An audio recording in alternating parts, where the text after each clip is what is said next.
Faut-il créer un thème enfant pour son site WordPress? Ça, c'est la question que tout le monde se pose depuis des années et des années. Et pourtant, en fait, il n'y a pas besoin de créer de thème enfant. C'est un truc de développeur. Vraiment, il faut que vous compreniez ça.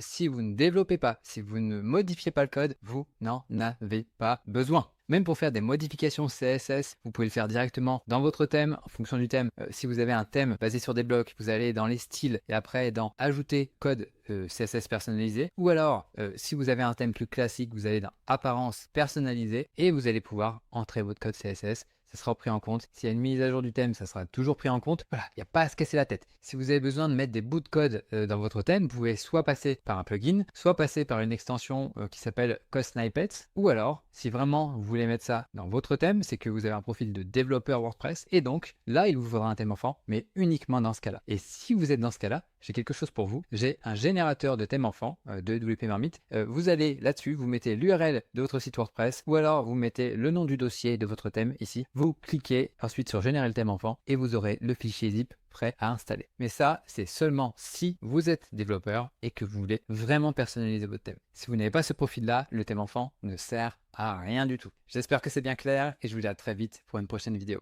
Ciao!